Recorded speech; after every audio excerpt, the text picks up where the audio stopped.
আজকে বাংলাদেশ জাতীয়তাবাদী দল বিএনপি বগুড়া আমাদের 39 বগুড়া 4 আসনের মনোনয়নপত্র যাচাই বাছাই হলো। আজকে এইখানে উপস্থিত আছেন আমাদের বগুড়া জেলা বিএনপি সম্মানিত সিনিয়র নেতৃবৃন্দ, যুব দল, স্বেচ্ছাসেবক দল, ছাত্র দল, শ্রমিক দল, কৃষক দল, মহিলা দল, তাঁতি দল এবং সকল সহযোগী সংগঠন উপস্থিত আমাদের সাংবাদিক ভাইয়েরা সবাইকে আসসালামু আলাইকুম।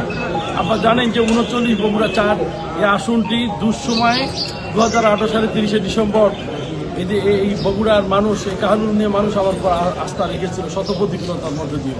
ইনশাল্লাহ আগামী জাতীয় সংসদ নির্বাচনে আমার উপর দল আস্থা রেখেছে। আমার পার্টির ভারপ্রাপ্ত চেয়ারম্যান জনাব তারেক রহমান তিনি আস্থা রেখেছেন, জিয়া পরিবার আস্থা রেখেছেন। আমি কথা দিচ্ছি আপনাদেরকে, শত প্রতিকূলতার মধ্যেও যদি 2018 সালের 30 ডিসেম্বরের নির্বাচনে ধানের শীষ মার্কা নিয়ে জয়যুক্ত হতে পারি, ইনশাল্লাহ এবারও আমার কাহালুন্দিয়া মানুষ এই 17 বছর দুঃসময় তাদের পাশে ছিলাম।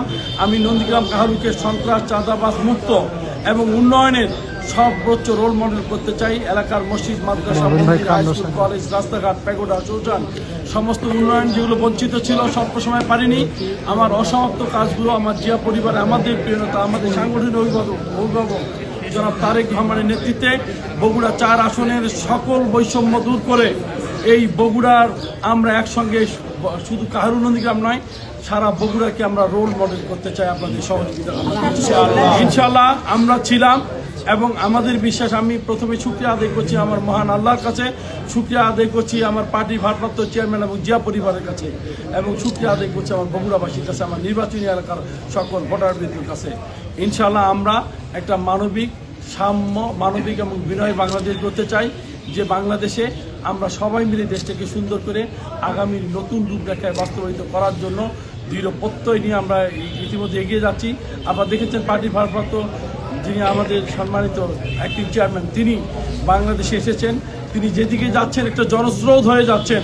ইনশাআল্লাহ আগামী জাতীয় সংসদ নির্বাচনে ধানের শীষের এরকম জনস্রোত সৃষ্টি হবে, সেটা ইনশাআল্লাহ যেদিন থেকে প্রচারণা শুরু হবে সেদিন থেকেই বাংলাদেশের রূপরেখা আরও চেঞ্জ হয়ে বাংলাদেশের মানুষ 17 বছর আস্থা রেখেছিল বিএনপির পর, স্বাধীনতার পরও আস্থা রেখেছিল বিএনপির পর, নির্যাতন নিপীড়নে বিএনপি ছিল সবচাইতে অগ্রণী ভূমিকা পালন করেছিল আমাদের সকল নেতাকর্মী। ইনশাআল্লাহ আমরা সবাই মিলে বাংলাদেশটাকে সুন্দর করে করতে চাই, আপনাদের সকলের সহযোগিতা চাই। সবাইকে বগুড়া জেলা বিএনপি এবং কাহারু নন্দীগ্রাম উপজেলা বিএনপির পক্ষ থেকে, 39 বগুড়া 4-এর পক্ষ থেকে সবাইকে ধন্যবাদ জানিয়ে আসুন আমরা সকল ভালো কাজে অংশীদারিত্বমূলক কাজ করি এবং খারাপ কাজগুলোকে আমরা নিরসিত করি।